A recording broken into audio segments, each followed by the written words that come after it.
हबीब साहब, पाकिस्तान तहरीक इंसाफ की जो इस वक्त बाहर लीडरशिप मौजूद है, उससे बहुत से इल्ज़ामात का सामना करना पड़ रहा है। डी चौक क्यों गए, संगजानी क्यों ना गए, खान साहब का क्या पैगाम था, क्या नहीं था।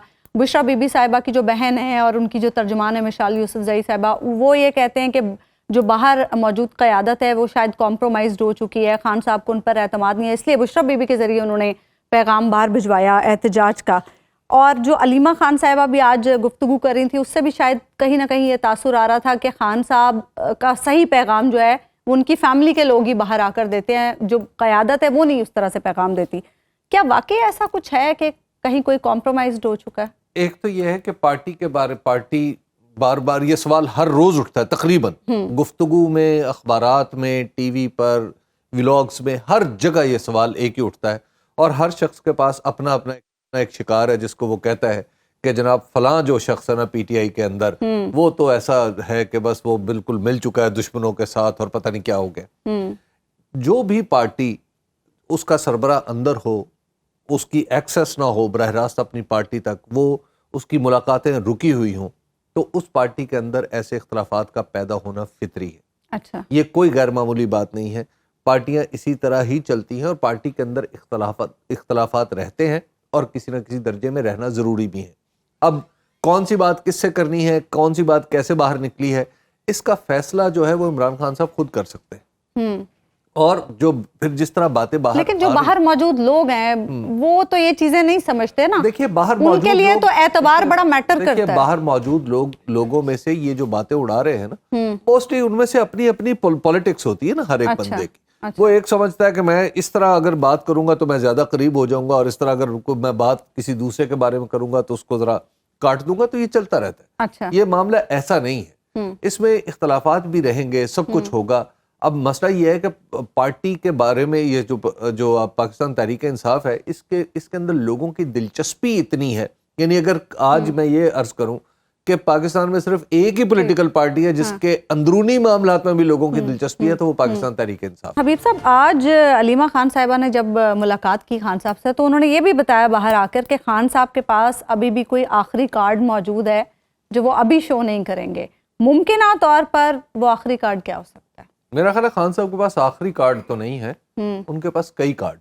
अच्छा, हाँ, वो आखिरी कार्ड सिर्फ कहते हैं, और एक अच्छे खिलाड़ी का तरीकाकार भी ये होता है कि वो यही बताता है कि मेरे पास आखिरी कार्ड है। अच्छा, उनके पास कई कार्ड्स हैं। उसकी वजह यह है कि अगर उनके पास ये कार्ड्स ना होते तो 2000 अप्रैल 2022 से लेके आज 2.5 साल होने को, आज 2024 है और 2.5 साल से ज्यादा अरसा गुजर चुका है जी। एक दिन के लिए पीडीएम की हुकूमत को चैन नहीं आया। ना वो आज सुकून में है, ना वो कभी एक कल सुकून में थी। हर रोज एक ऐसा लगता है कि एक गरम तवा है जिसके ऊपर ये हुकूमत खड़ी हुई है, और एक पांव उठाती है तो दूसरा जलने लगता है। पहले को कुछ सुकून मिलता है तो वो रखती है, दूसरा उठा लेती है। तो इतनी गरम तवे पे खड़ी हुई हुकूमत को खड़ा कर देना, इसका मतलब ये है कि नीचे आग मुसलसल जल रही है जी। अच्छा, तो इस आग को जलाए रखना कोई मामूली सियासी कारनामा नहीं है। अच्छा, ये दुनिया की जो सियासी तारीख है ना, उसमें कोई ये मामूली बात नहीं है कि आप एक जेल में बैठा है एक आदमी, और हुकूमत को मुसलसल उसने मुसीबत में डाला हुआ। तो इसका मतलब है कि उसके पास एक कार्ड नहीं है, उसके पास कई कार्ड अभी भी कई कार्ड हैं। तो ये जो आखिरी कार्ड है, ये तो उन्होंने जरा थोड़ा सा इज्जो इनकसार से काम लिया, कसरे नफ्सी से काम लिया। इमरान खान की सियासत को जो समझते हैं और जानते हैं, जो हालात को देख रहे हैं, उनके पास कार्ड्स काफी। अच्छा, हबीब साहब, हम देख रहे हैं 26 नवंबर के बाद से मुसलसल दिन में 3-3, 4-4 प्रेस कॉन्फ्रेंसेज हो रही हैं। वुज़रा आके मुसलसल मतलब बयानिया एक बना रहे हैं पाकिस्तान तहरीक इंसाफ के खिलाफ, इल्ज़ामात लगाए जा रहे हैं, सबूत पेश किए जा रहे हैं। आज वज़ीर आला पंजाब मरियम नवाज साहिबा ने भी गुफ्तगू, पहले आपको सुनवाते हैं फिर इस पर बात करते हैं। सियासी गंद है, उसको पंजाब से और पाकिस्तान से साफ किया जाए। बार बार कॉल दी गई कि निकलो, पंजाब ने उनकी किसी कॉल पे कान नहीं धरे। का एक भी धरना मुझे दिखा दें जो पीसफुल हो। कोई अपने आप को हथियारों से लैस करके नहीं आता दूसरे सूबे के ऊपर या विफाक के ऊपर हमला करने। झूठ का एक बाजार गर्म कर दिया कि हमारे लोगों को मारा है। कौन सी इनकी लाशें जिनको किसी ने देखा ही नहीं, चाहे वो पुलिस वाला हो या रेंजर हो, या अगर किसी प्रोटेस्टर की जान गई है तो उसका जिम्मेदार اڈیالہ جیل میں بیٹھا عمران خان. یہ خطرناک لوگ ہیں, یہ دہشت گردوں کا ایک گروہ ہے جس کو پاکستان سے ختم ہو جانا چاہیے. ان کے لیے کوئی ریڈ لائن نہیں ہے. جی حبیب صاحب, پاکستان تحریک انصاف سیاسی گند ہے جسے پنجاب اور وفاق سے صاف کرنے کی ضرورت ہے. بڑا ایکسٹریم بیان ہے مریم صاحبہ کا. وہی جو ہم بات کر رہے تھے کہ وہ آگ کتنی لگی ہوئی ہے, آپ کو اندازہ نہیں ہو رہا دیکھ کے کہ جیل میں بیٹھا ہوا شخص جو ہے وہ ذمہ دار قرار دیا جا رہا ہے فسادات کا, حتیٰ کہ حکومت کی اپنی غلطیوں کا بھی.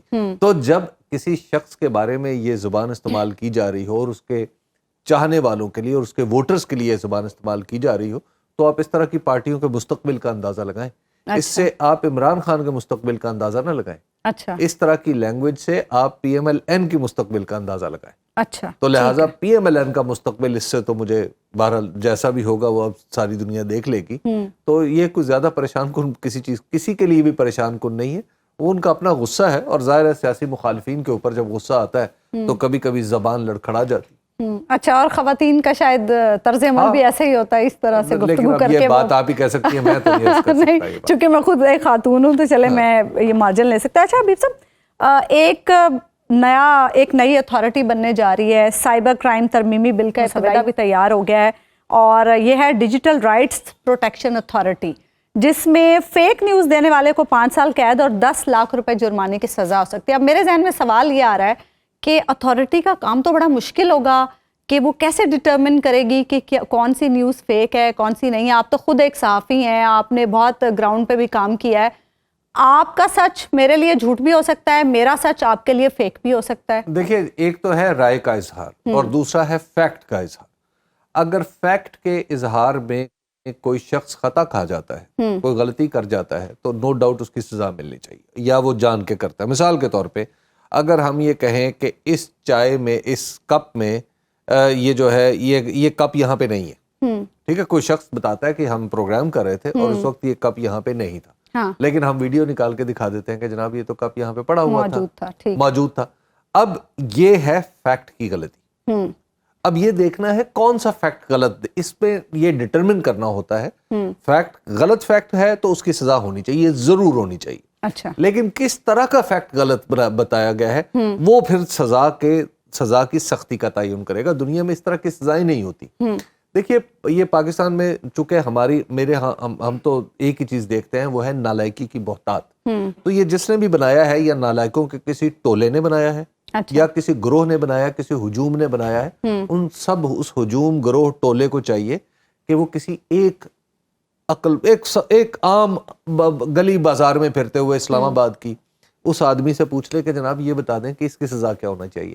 وہ آپ کو بتائے گا کہ گوگل پہ جا کے دیکھ لو, وہ دنیا بھر کی سزائیں آپ کو نظر آ جائیں گی. یہ سزا غیر حقیقی ہے. اچھا, ایک تو یہ سزا ہونی نہیں چاہیے. دوسری بات یہ ہے کہ غلط فیکٹ کے اوپر پاکستان کے اندر جتنے غلط فیکٹس ہیں, حکومت ایسا کرے نا کہ ایک تو کم از کم فہرست دے دے نا کہ جناب یہ اخبار ہے, یہ ٹی وی ہے, یہ ڈیجیٹل میڈیا ہے, اس کے اوپر فلاں بن فلاں جو صحافی کام کرتا ہے اس نے یہ فیکٹ غلط رپورٹ کیا ہے.